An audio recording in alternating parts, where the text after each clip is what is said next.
forge a society that is colorblind and merit-based.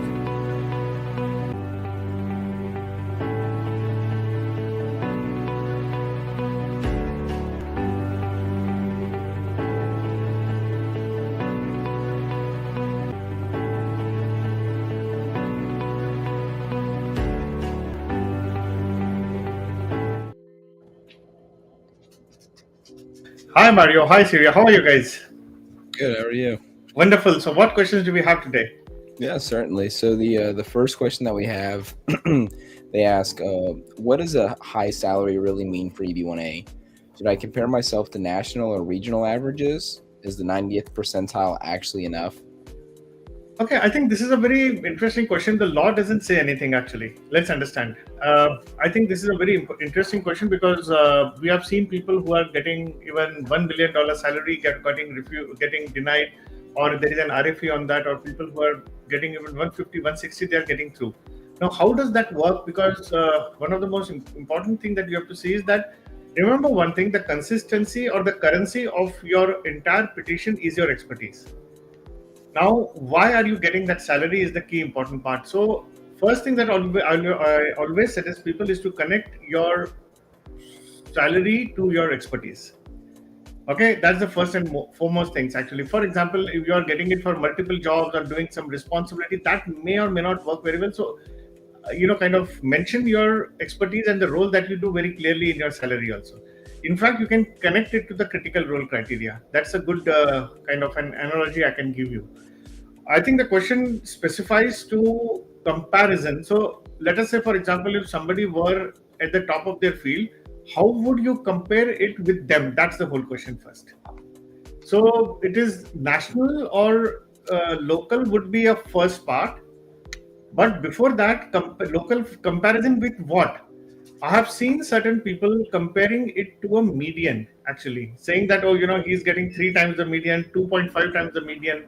But that would be median of what? Median of not the population, but it has to be people in your field.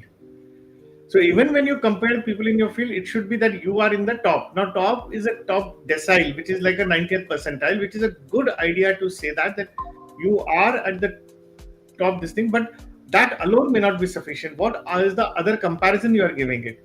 Do you give only one comparison or do you give multiple comparison? I always suggest to give a multiple comparison because that's the best way to do it.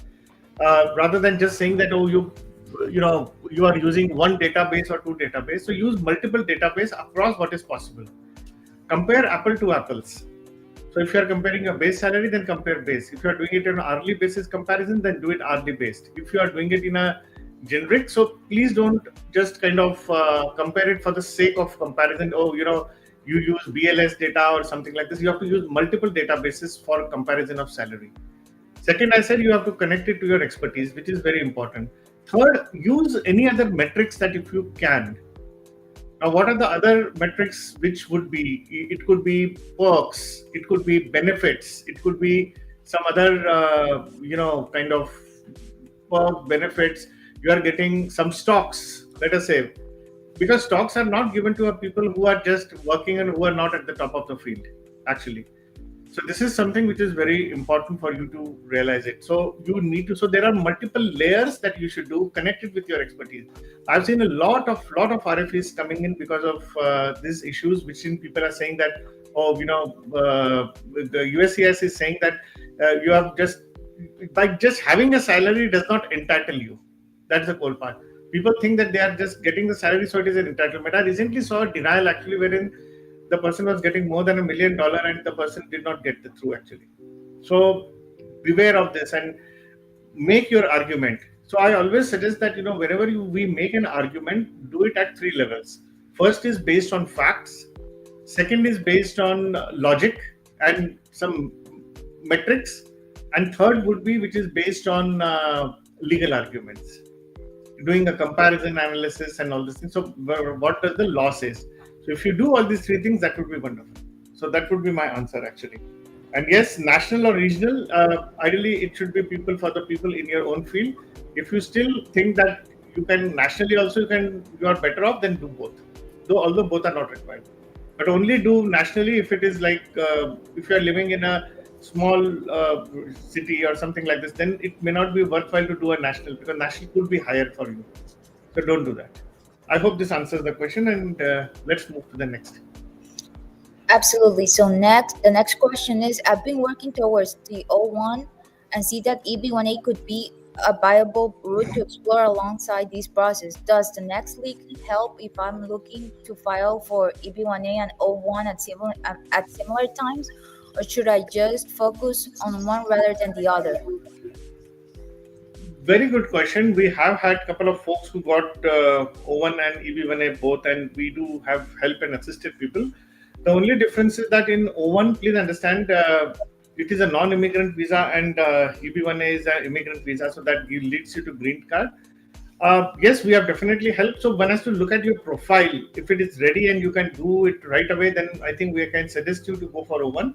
If not, then you can kind of build up your profile, get your EB1A in order, and get your EB1. There are some people, students in our program, they even the moment they filed EB1A, they also filed O1 actually simultaneously, and they got both approved. I mean, that's the way I would like to suggest. It all depends on your profile. But answering your question specifically, does NextLeague help if I'm looking to file for EB1A? The answer to that is an affirmation. Yes, we'll definitely reach out to Syria, Mario, or I, and we'll be more than happy to help you actually. So we can assist you, and since we are also as a law firm, we can kind of connect you to an attorney, coaching, and as well as the legal services. We could do that actually for you. Okay, so let's move to the next. Yeah, absolutely. So the next question is, how much time per week should someone realistically dedicate to profile building for consistent progress? I mean, frankly speaking, guys, I do not want to answer this question in just numeric terms. It has a lot of layers into this. The first thing is that what stage of professional career you are in? At what stage of expertise you are in? Remember, there are 3 dimensions for your getting EB1A. The first is your degree of your expertise. If you are not an expert, then it is not. It is not about your profile. Its first fundamental thing is about your expertise. Rest everything can follow. Are you technically sound? If you say you are a surgeon, then surgeon can perform surgery. The question is, what do you mean by profile building? Is it about just getting some kind of a paraphernalia around it? The answer is it doesn't help you actually. We have seen people getting 8 criteria approved and getting rejected. The core part is technically how sound you are. When I say that I was a financial planner, what exactly I have done? Not having a knowledge. Expert solves problem. I have said this repeated times actually. Experts fundamentally solve problems. What problems have you solved? So first is that when you talk of profile building, what are we talking about? Are we talking about just getting EB1A, or are we talking about meeting the characteristics of EB1A, or are you talking about becoming that level of expert actually? So it has to be at a multi-layered. So I would strongly suggest everybody who is on this path of getting EB1A is to first think about your expertise. We help you to do that. We don't teach you your expertise, but we teach you how to kind of present that to USCIS that will work. That is the first and foremost thing actually. The second is understanding EB1A. And third is learning how to present yourself and actually getting it.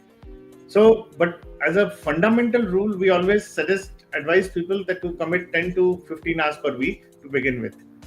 But remember, you get EB1A not because you are fulfilling the criteria or you think that you have built up your profile. You get it because you have solved people's problem, that expertise is relevant to the USA, and you will continue in that field.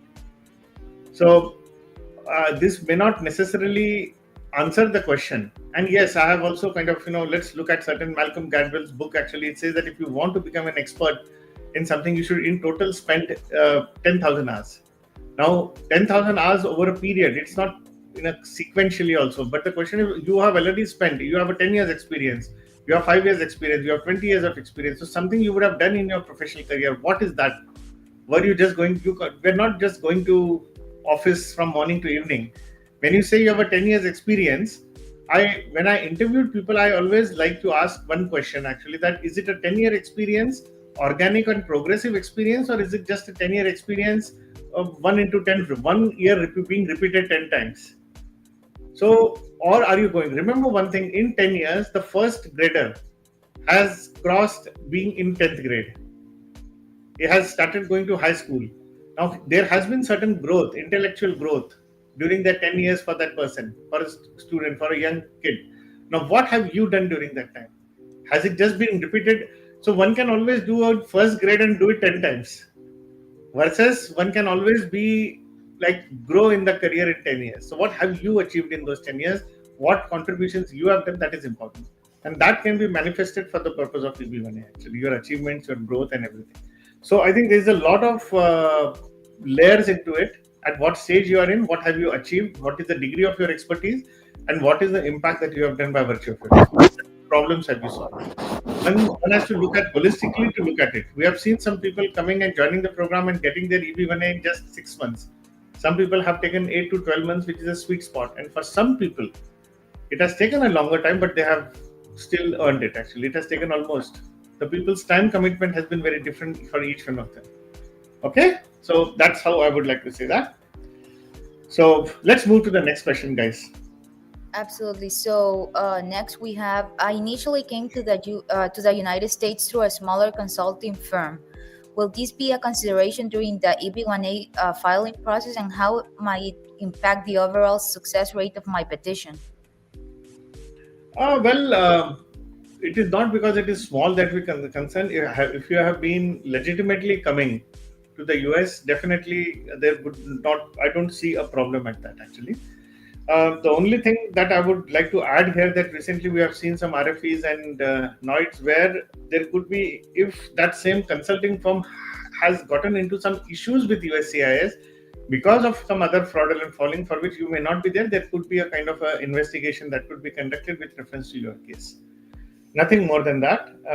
It is not about your petition is a standalone petition on its own merits. Okay. So that's what I would like to say. And let's take the last question now, actually, guys. Certainly. So the next question is kind of similar to the last one, but they ask, I'm currently not employed with a top tier technology company. How does this factor influence the likelihood of success in an EB1A application? I mean, when you say, remember one thing that I always add a phrase that you don't have to be a celebrity, your work has to be celebrated. This is a very important thing, actually, that, likelihood of success, in terms of your small company, big company. Yes, but definitely if you are going for a critical role, then criticality of the company or employer will matter because of the distinguished nature of the organization will matter. But what is the work? I mean, the very fact that every company was small once upon a time, and what contributions you did to make it big because of by virtue of your work is something that is going to matter. So I don't think you should worry about it as long as it's good. If the company is very small or something, then what is the impact? How are you going to use it to show the impact is something that we'll have to study. But prima facie, we have seen people working with small consultancies and they were represented. This did not, and top small tech firms also, it has worked very impactfully, actually. So if you have any questions, if you have any other queries, please don't hesitate to reach out to us. Mario and Sia will be there to assist you. I'm there. Reach out to us if you have any questions, and if you want to kind of join the Next League program, we are happy to be there for you. Reach out to us in any case. The link will be given below in the comment section, and wish you all the best and have a happy Saturday. Wonderful, guys. Bye. Thank you for joining us today. If you have any further questions or need personalized guidance, please reach out to us. We are here to help you every step of the way in your journey towards achieving your American dream. Let's connect and make it happen together.